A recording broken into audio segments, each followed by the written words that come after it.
I want you to please welcome Paula Pritchard.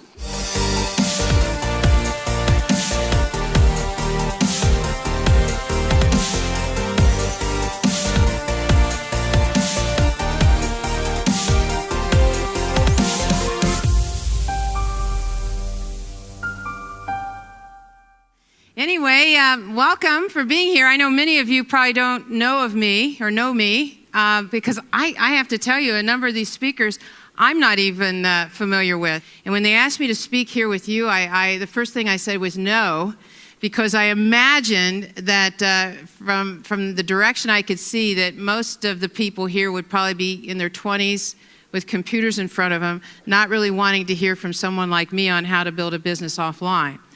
And so they said, no, Paula. They know that how to bring people in the business through offline. They need to know how to build duplicatable systems and start to show people how to build businesses beyond that, or how to build a business. So I'm not totally offline. I mean, I am on Facebook. I really believe that was designed to really create more things for me to do. And I don't know if anybody else feels that way. I have a Twitter account. I've never used it. I do know how to text, and I do love Skype. I love video webinars. So it's been a great tool, great invention, and very appreciative for that. So because I don't know you, I do want to say this. I know that, when I speak to audiences, some of you are here and you're so excited. And you are a great audience, because I was here yesterday listening to you, and I thought, oh my gosh, they are so full of energy. And a speaker's only as good as the audience. I mean, I've even stopped if I didn't have a good audience, and I told them if they were excited, they needed to notify their face. But I mean, if you are excited, and if you are, you are a great group. And I know that many of you came here because you're excited, everything's going great, and all you need is these speakers just to entertain you. So I'm sure you'll get a lot of that this weekend. Although others have come here because they're stuck. And this is my specialty, when you're stuck. And to try to help you figure out, because nobody's been as stuck as many times as I have. And there probably isn't any problem that you have that I haven't experienced. So I love to delve in and try to unstick people. So I hope that I can say something that helps you, and I will delve in and help any way I can. With that, let me just share a little bit of my story. I'm from Ohio. Go Bucks. And there's one Buckeye here. Wow. And one, wow. And I taught at Kent State University, and that's my formal background. Most people don't know anything about Kent. There used to be a time when people say, were you there when? And I'd say no. And now they say, when what? So I really feel old. And yes, I went to Kent. I was actually introduced to network marketing while I was almost finished with my PhD. In fact, the person that introduced me to network marketing was another professor, a colleague, and or introduced me to network marketing, and that company was Amway. And I didn't know what network marketing was. In fact, they called it multi-level marketing at that time. I didn't know what Amway was. All I knew is that this person asked me if I wanted to make some extra money during the summer. And I said yes, because I was ambitious, and I got involved, put the kit in the trunk of the car for a week, because I wasn't sure if anybody was going to give me their opinion, and I didn't really want to hear any opinion. I decided I would just go ahead and do it. And I was involved with network marketing back when network marketing wasn't really popular. So the journey I've traveled has been a really tough one, and but I am who I am today because of that journey. And I was in Amway when, people could say Amway and vomit all at the same time. You're an Amway. They could even emphasize Amway. And, I saw them fight to keep network marketing alive when the FTC wanted to shut it down. But, many people don't realize franchising came 11 votes from being outlawed at one time. And now franchising is a very successful way of life and way of doing business. So anyway, when I started out, it wasn't too long till my sponsor quit a few weeks into it, and then his sponsor quit about 2 or 3 months later.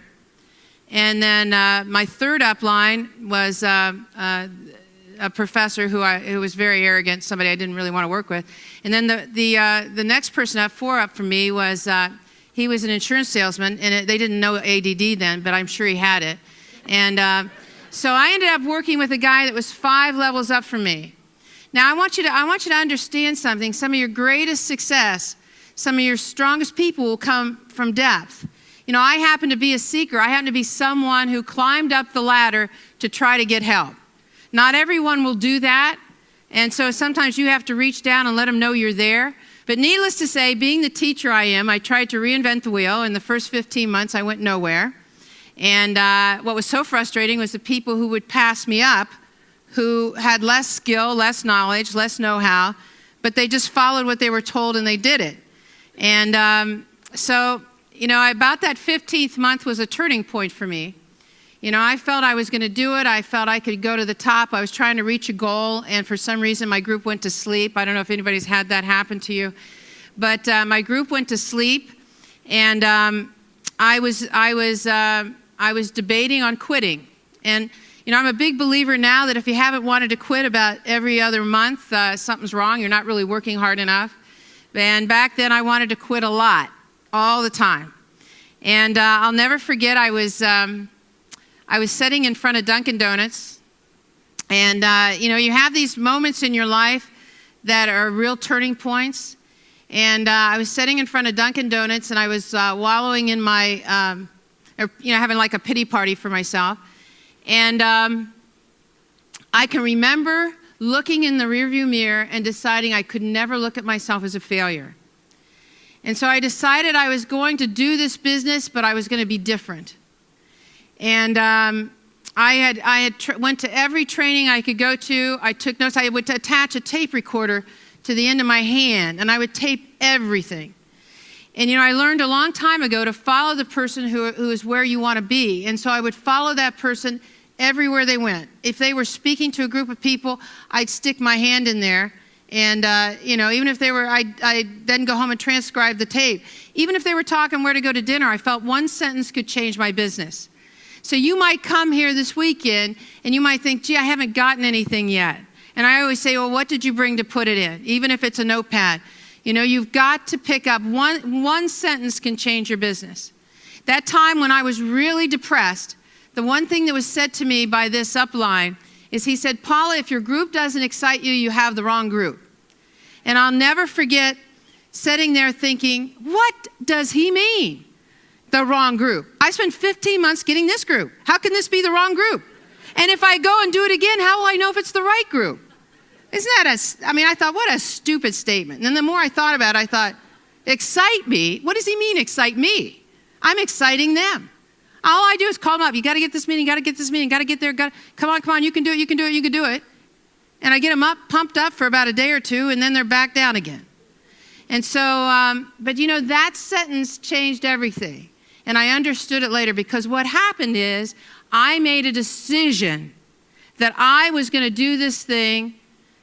You know, I was going to climb to the top of the mountain or be dead on the side. I was not going to quit.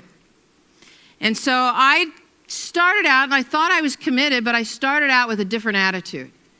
And I can't tell you how important that was, because I adopted a saying which was kind of like, first of all, if it is to be, it's up to me. And I plastered it everywhere. And then when I would talk to people, I would say, listen, I'm going to the top with this thing. I'd like you to go with me, but either way, I'm still going. And all of a sudden, everybody started joining. And I think it was because of the fear of loss. They thought I was going to do it without them, and if they didn't hang on, they were going to be left behind. So that changed everything. And I have to tell you, from that, after that 15 months, my business soared. I eventually asked to get out of my contract. My life has been amazing. I've traveled the world, had exotic trips. I don't care whether it's to Monte Carlo or Barcelona or Rome or Paris or wherever. I've traveled the world. I've driven the cars. My favorite passion is motor coaches. I've had the motor coaches. I still do have a huge motor coach. I love it. Lived in the houses. Had the opportunity to create lots and lots of success stories. And even got an invitation to the White House, believe it or not. So, I mean, you never know. Lived in Europe for a while. You never know where network marketing is going to take you. And had I quit, the lives that would have been affected would be unbelievable. And so if you're one of those people that have thought about quitting, please, please, don't quit. Just hang in there and keep on keeping on. So let me give you one of the things when I was starting to build is I always used to think to myself, why don't they have an owner's manual on how network marketing works? Because I wanted to crack the code. I wanted to know, how does this work? Like the quick guide when you get a TV or something. And so what I want to do for you is just kind of crack the code. So the first thing I want you to know, I'm going to go fast because I have a lot to cover, but I want you to understand that you need to understand the business you're in. You know, you're in the distribution business. You're in the distribution business. You know, if you owned a McDonald's restaurant, you could only make as much money as hamburgers you could sell in one 24-hour period of time. You know, they're in the hamburger distribution business. You're in the whatever product you have distribution business. But if you had 10 McDonald's, you could make money while you were sleeping. That's leveraging your time. What your goal is to create multiple McDonald's, create multiple outlets. You do that, you'll make a fortune. And it's not important what other people think. Other people's opinions are irrelevant, and they will stop you in their tracks. You know, I never hear somebody say, oh, you're a hairdresser. Oh, no, you're a hairdresser? Or you're a real estate person? But, you know, for some reason, when you say you're in a network marketing company, it like gives them a right to give you their opinion. And you have to understand that most people want to keep you in mediocrity. And you need to understand that from the get-go. You know, when I would have fear, and I wrote a lot about fear, but when I would have fear of what other people thought, I would think about the people on the stage, and I would think, whose opinion really matters? And it was their opinion. I wanted them to respect me. I wanted them to welcome me to their ranks. I wanted to be like them. So their opinion would be they would admire my persistence. They would admire the journey I took because they would know what it took to get up here. And so once I switched whose opinion was important, everything changed for me. Oops. Okay. So you need to reprogram. This is not a hobby. This is a serious business. And you can seriously affect other people's lives in the world we live in if you go out there and change them one at a time. So let's talk first about a little bit of the facts about this business. Number one, there are only two ways to make money. You need to show the product and you need to show the business. Whether you do it online or offline, you got to do it one way or the other because that's the only way you can build a business like this. So anyway, you need to evaluate every day on how many times you showed the business. No is a requirement. You get paid for rejection. The only reason I'm up here is I've heard more no's than you, plain and simple. Understand yeses and no's are equal. So if I show a computer and I'm going to make $100 when I sell it, and I show it to the first person, they say no, the second person says no, the third person says 9 say no, the 10th one says yes. I did not make $100 on the 10th person. I made $10 every time I showed the computer. When you understand that, you will understand every time you're showing this business, you're making money. And if you do it enough, you can cash in eventually. You know, that I tell people, you know, if you're fearful of that no, you know, then you need to like put on a psychological suit of armor. You know, that's, you know, invincible to arrows, to no's, to bullets, to whatever. The other fact is that numbers are a requirement. When I was in a statistics course at Ohio State University, an undergraduate, they had an auditorium as big as this. And the professor at the front was explaining statistics, that it was a science, and talked about the Nielsen ratings and the election polls and how real it was and how predictable it was. And then he said, I'm going to name a date, and there'll be so many people that have a birth date on that date. And he named the date, and he nailed it. And I can remember sitting in network marketing, in a network marketing meeting. There was probably 1,000 people there, and I was like a peon in the back, watching all these hot shots come across the stage in that day. And I can remember thinking, I don't think I can do this. How could I ever be successful? I don't know what they know. I'm not who they are. I'm not as slick. I'm not as poised. And I was sitting back there, and that statistics course came in my mind. And I thought, wait a minute. If I do the numbers and the ratios, I could be successful here. So I started to look at all the people I had shown the business to, and I looked at the ratios. And I eventually got myself 1 out of 3. For every 3 people I talked to, one wanted to see the business. For every 3 that wanted to see the business, 1 got involved. For every 3 that got involved, 1 did something.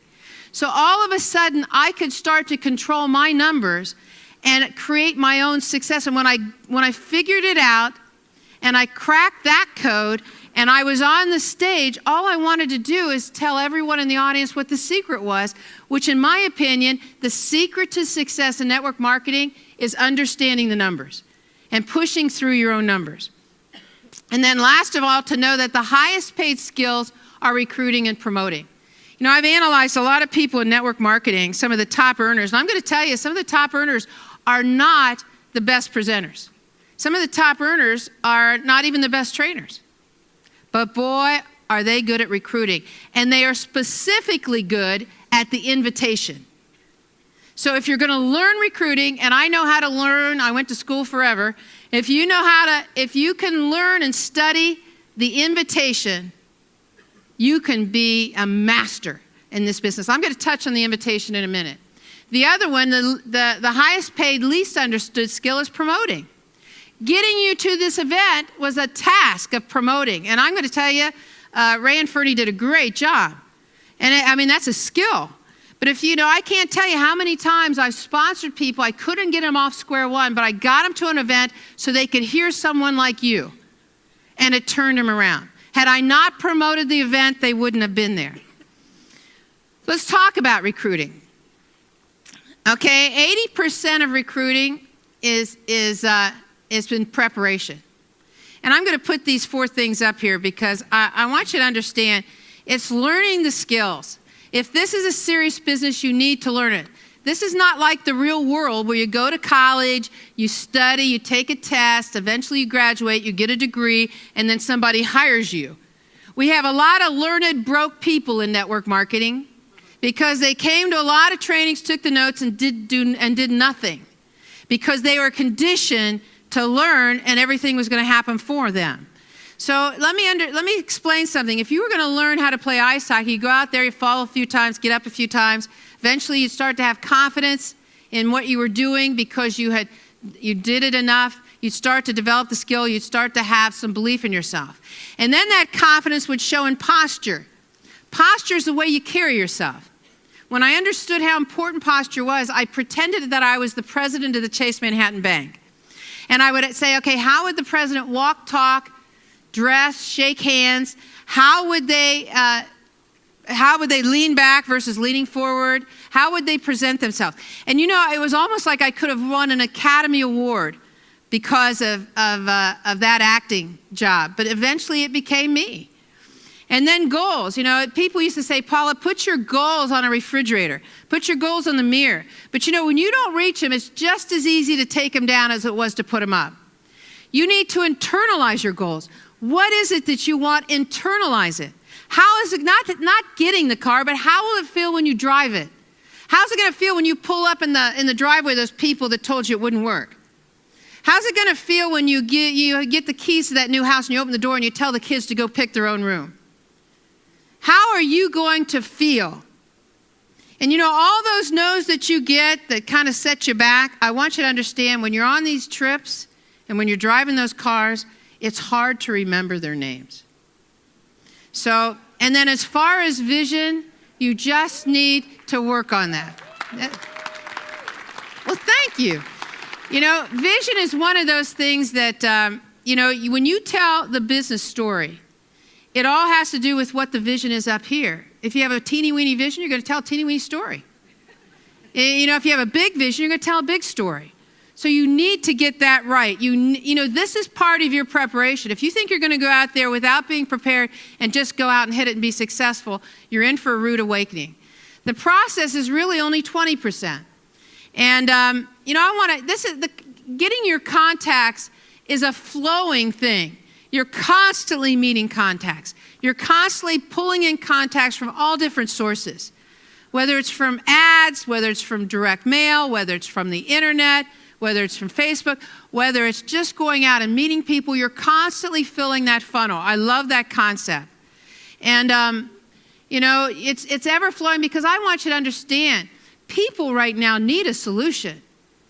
You know, I'm part of that baby boomer generation, and I want you to understand that a lot of my generation lost their pensions during the stock market slide about 10 years ago.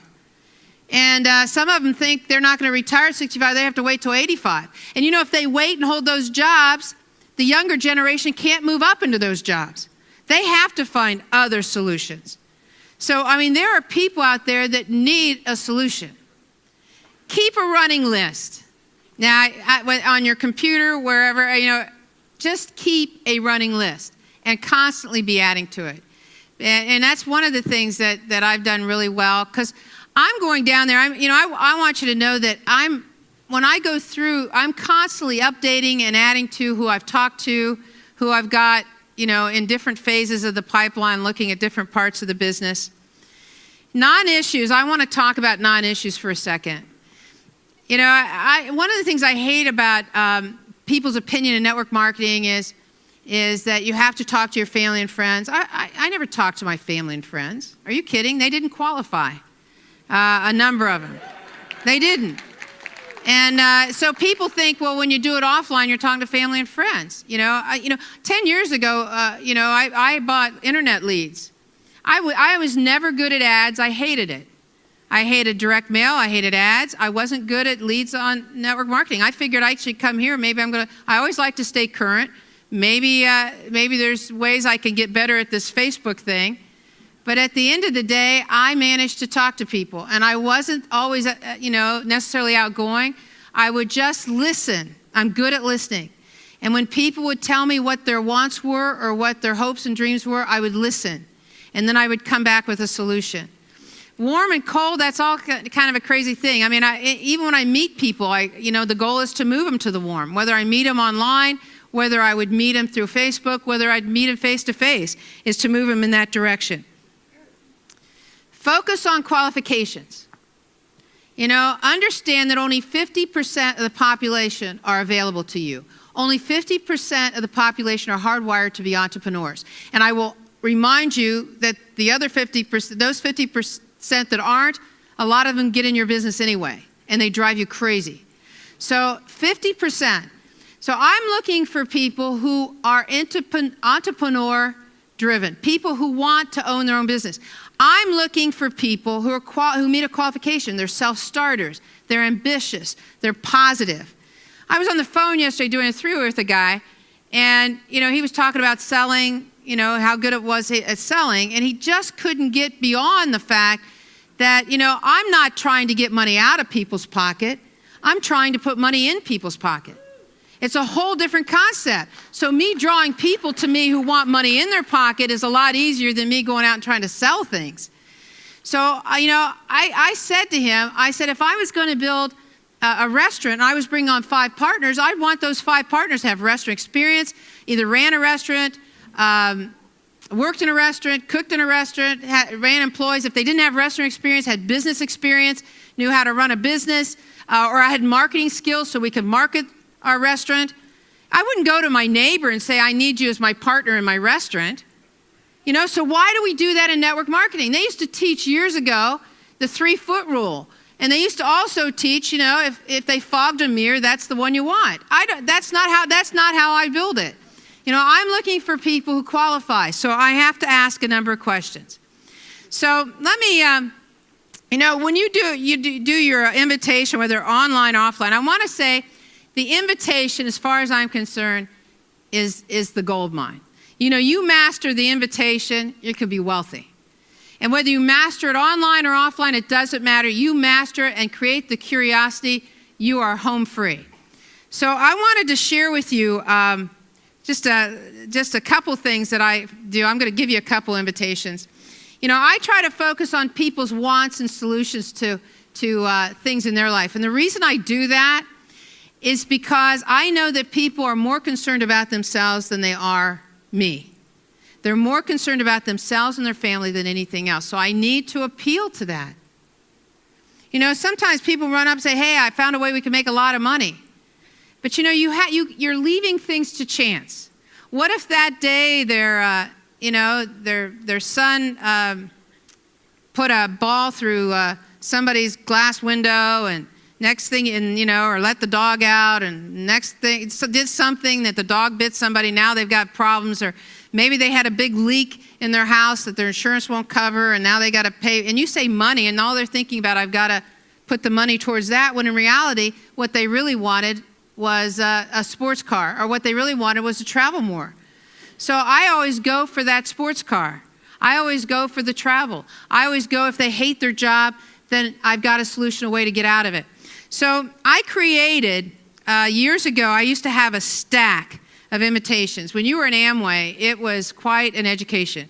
I mean, we'd have invitations piled this high. We'd have how to answer objections piled this high. I mean, you had to learn, if somebody said this is what you said. If somebody said that, this is what you said. And it got to the point where it's just overwhelming. Who could ever learn that? So about 25 years ago, I created 3 different scripts, and I want to share them with you. The first one was a direct approach. And you can, and this is what I would do, and I had to learn offline because we didn't have online then. So what I learned is how to talk to people.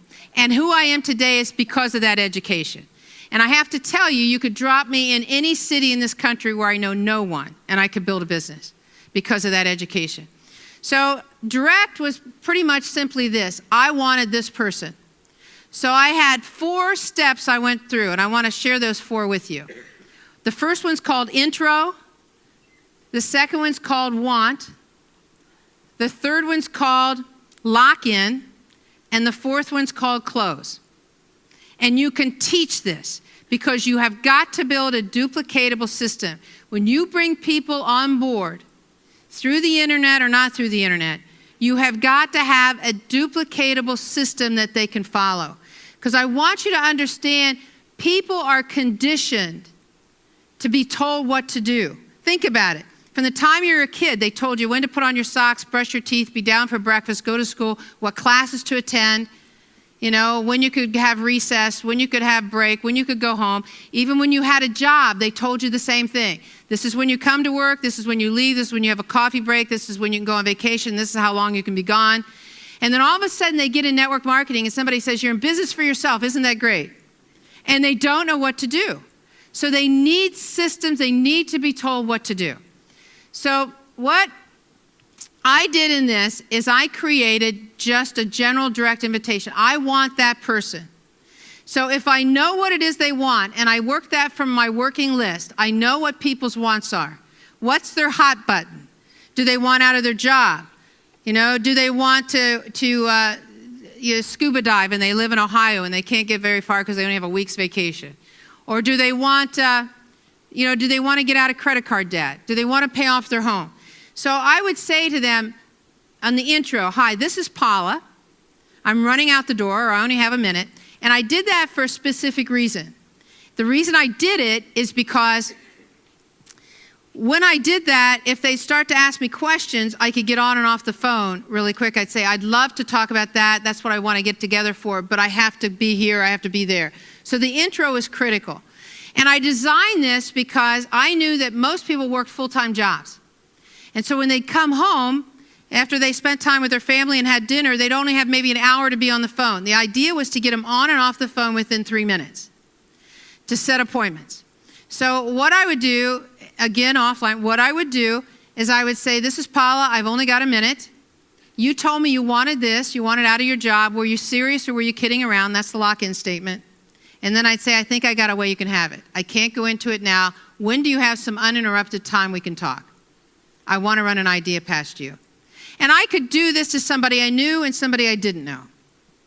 And I understand here from the information you gave me through the internet that you would like to pursue a different career, or you would like to own your business. Were you serious or were you kidding around? All right, and I could say, I think I might have a way, I'm not sure. When do you have some uninterrupted time? And at which point, uninterrupted means no kids, no phones, no TV, when we can talk. And that's, I would set up that appointment. I always kept the invitation and the presentation separate. Whether I'm sending them to someplace or whether I always kept them separate because it elevated the business. The other kind of invitation I would do would be called an indirect. This was indirect. I built massive business with indirect. In fact, when I lived in Ohio, the company I was with was expanding to the United Kingdom, and I asked everyone I knew, who do you know in the United Kingdom? And because I'm expanding a business there. And I had so many referrals that within 12 months, I had a business that was doing over $1 million in volume every month, just based on referrals, not knowing anyone. So here's how that works. Same intro, only it comes with a question. Who do you know? It's an open-ended question, not a closed-ended question.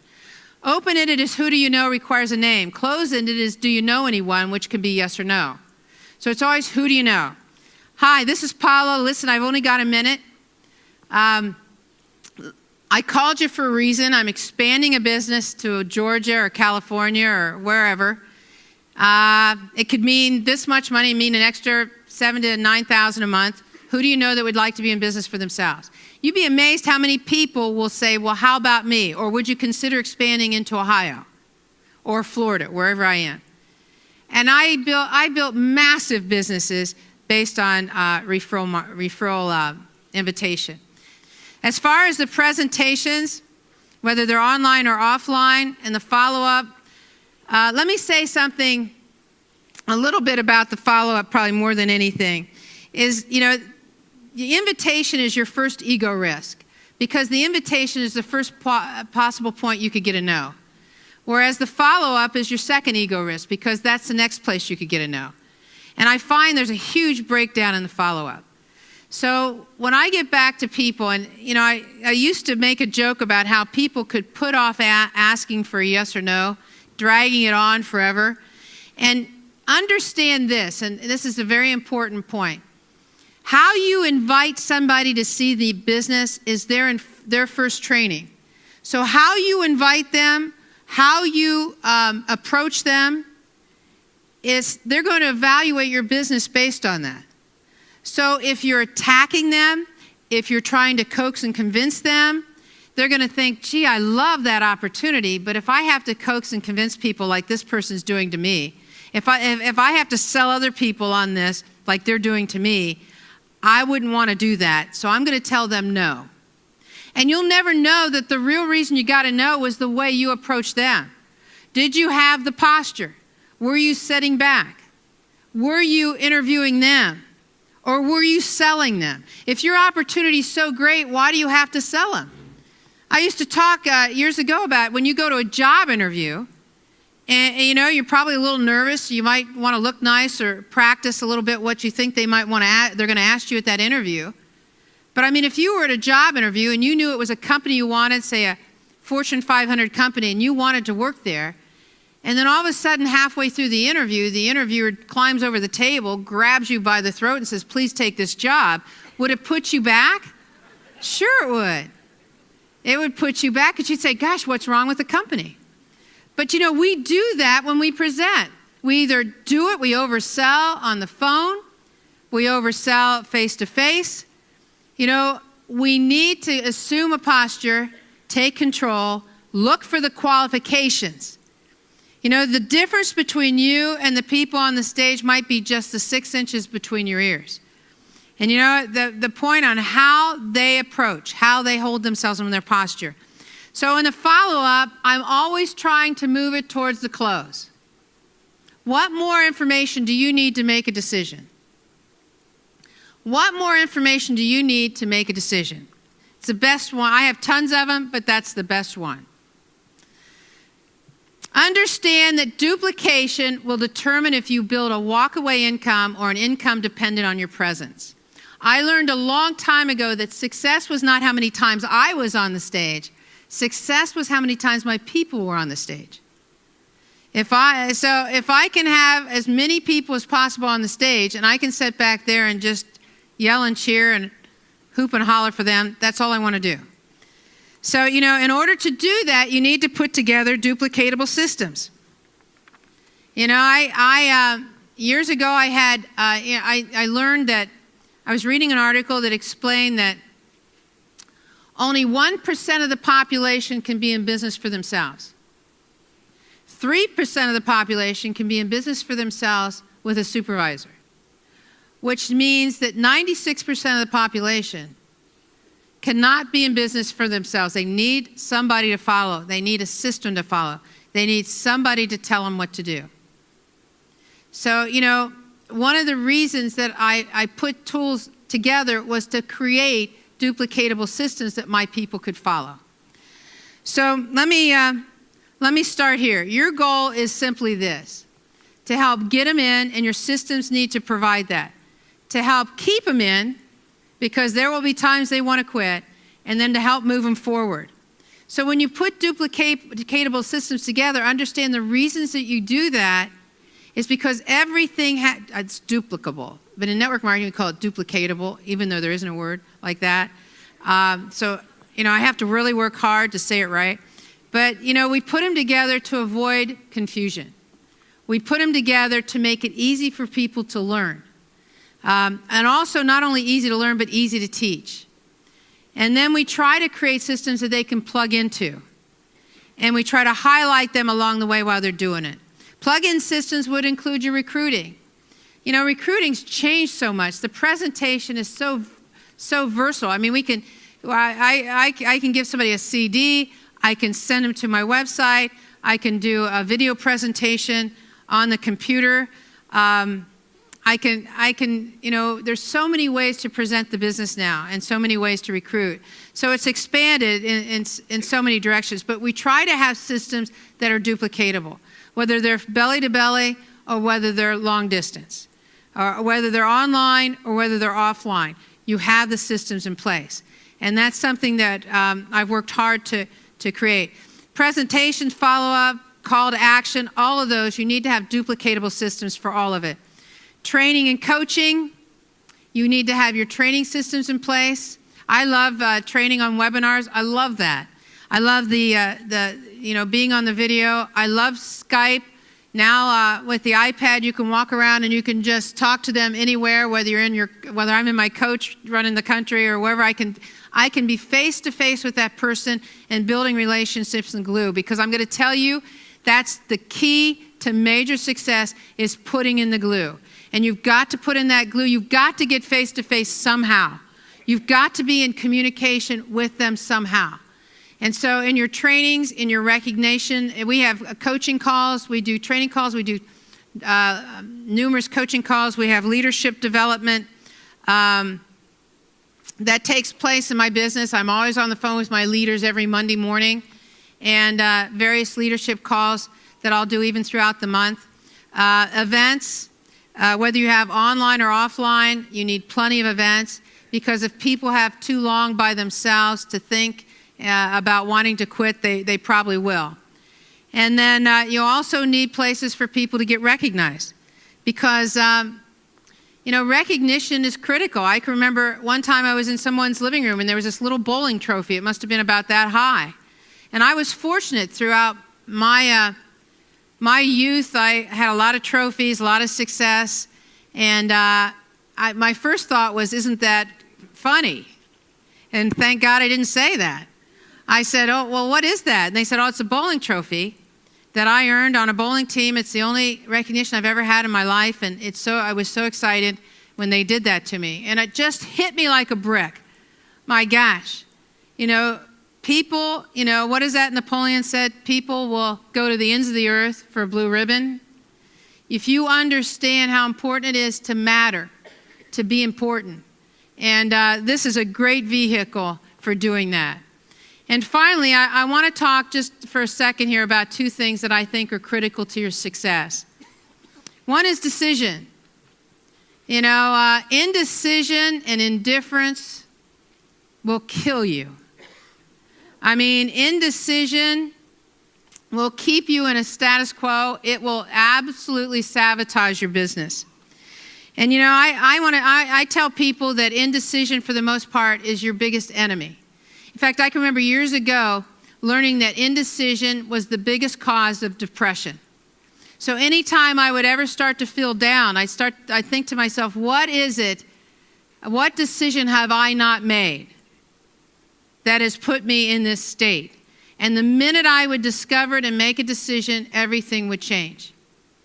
So, with me in front of that Dunkin' Donuts, when I made that decision and I committed, it was like the world aligned with me. It wasn't too long after that, I got a call from someone I sponsored, Lily Mickler. I'll never forget. Lily says, will you do a meeting in Cleveland Heights for Les and Delois Sims? And I went up there to their home to do a meeting, and of course it was a Saturday night. Wouldn't you know, somebody's having parties and the street's full and hard place to park, and I'm kind of, grumping about that. Turned out everyone on that street were coming to my meeting. I mean, I was flabbergasted, and everyone got involved, and they asked if I would come back the next night and do the same thing. And I believe to this day that success, they went to the top. I had a professor who got in the business who sponsored Dennis and Paula Rhodes, did the same thing, went to the top. I always tell people I believe that is directly because of this woman named Wendy Gaylord, who I worked really hard with, who did nothing. And I believe that, I believe in the law of reciprocity. It all comes back. It just doesn't necessarily come back in the same places. But when you make a decision, when you step off the curb, things will align for you like you can't imagine. And then the last thing is discipline. I heard someone talking about discipline yesterday, and I want you to know it can be your greatest ally. The key to my success was I made the calls day in and day out. I made them when it was raining. I made it when it was snowing. I made it when I was sick. I made the calls when no one was watching. I made the calls. And today, I'm where I am because I made the calls even when I didn't feel like making the calls. And that's what you have to do. The biggest benefit of discipline is self-esteem. It's just like when you stayed on the diet and you lost the weight. It's just like when you wanted to build the muscle and you kept going to the gym. All of a sudden, your self-esteem grew because you conquered you. Some of you have big goals and dreams out there, and you are just a decision away from them, and all you need to do is apply discipline to make it happen. I don't know what your goal is. It doesn't matter. Don't base your goals on if so-and-so does this, or if the stars align in this way, or don't base it on what other people think. It's not important what other people think, whether you can do it or not. I'm a big believer, if the goal's big enough, the facts don't count. There isn't any problem that any of you have today that 20 new people wouldn't solve. You just need to go out and find them. Thank you. Years ago, when I was sitting in front of that Dunkin' Donuts, I was looking for the secret to success. And all the time, the secret for success was within me. And I never thought to look there. And there is within you everything you need to be successful. Everything. You just need to start believing in yourself. You need to start to follow the path, because your life has a purpose. If I look back on my life, had I quit at Dunkin' Donuts, you cannot imagine the lives it would have affected. You can't believe the millionaires and the houses that have been paid off because I stuck in the thing. And sometimes you don't understand the journey. Sometimes you don't understand the disappointments.